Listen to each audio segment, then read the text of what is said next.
केंद्राचं अर्थसंकल्पीय अधिवेशन सुरू असून आज देशाचा अर्थसंकल्प मांडला जाणार आहे।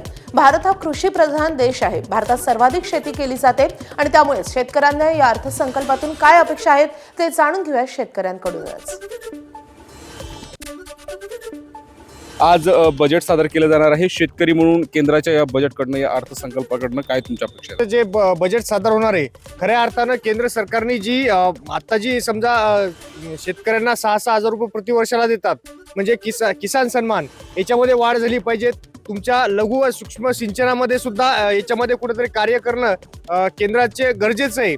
आणि MSP जे मॅक्झिमम जे म्हणजे MSP आहे त्याच्यामध्ये मालाला दर मिळणं हे सुद्धा तेवढंच अपेक्षित आहे। आणि हेच यांनी मला सांगा, आज सोन्याचा भाव, चांदीचा भाव कुठे गेलेला आहे, मात्र मालाच्या भावाचा विचार केला गेलं ज्याच्यामध्ये कपाशी, सोयाबीन हे आजही मालाला भाव मिळत नाही आणि सोन्याचे भाव गगनाला मिळत। म्हणजे खऱ्या अर्थानं सरकारने MSP वर सुद्धा म्हणजे ध्यान देणं गरजेचं आहे आणि गुंतवणूक करणं गरजेचं आहे। माझं मत आहे की आता या केंद्रानं अर्थसंकल्प सादर करण्याच्या अगोदर शेतकऱ्यासाठी खताचे भाव, केमिकल, आपले जे फवारणीचे भाव, रास औषध हे कमी करावे आणि मालाला जास्त भाव भेटावा, हीच मी केंद्र सरकारला विनंती। काय किसान सन्मान निधी मिळतो, परंतु शेतकरी महागाई भरपूर वाढलेली आहे, त्यामुळे त्या किसान सन्मान निधीचा काही समजा शेतकऱ्याला लाभ होत नाही।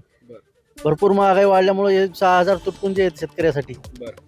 याची वाढीव काहीतरी तरतूद केली पाहिजे अर्थसंकल्पामध्ये। खताचा असेल, औषधीचा असेल, याच्यावरले भाव कमी झाले पाहिजेत। दुसरी गोष्ट, आमच्या मालाला भाव भेटला पाहिजे। बाजारात सगळ्या गोष्टीचे भाव वाढलेत, मजुऱ्या वाढल्या, सगळ्या वाढल्या। जी 100 रुपये रोजानं मजुरीन बाई भेटायची, तिला आज 200, 250, 300 द्यावं लागलेत। आणि ह्या गोष्टी तुम्ही 1,500 बाया त्या लाडक्या बहिणीला द्यायले, त्याच्यामुळे आमच्या शेतात कोणी काम करायला येईल ना। आम्हाला तुम्ही आमच्या मालाला भाव द्या, म्हणजे आम्ही याच्यातून दुःखातून सावरले जातील। औषधं जे आहेत फवारणीसाठी लागणारे खते, बियाण्यांचे भाव आहेत, यावर जे हे कमी केलं पाहिजे आणि किसान सन्मान निधीचे जे पैसे मिळतात त्यामध्ये वाढ झाली पाहिजे, अशी मागणी आता शेतकरी करू लागली। तर माधव दुबके, ABP माझा, हिंगोली। ABP माझा, उघडा डोळे बघा नीट।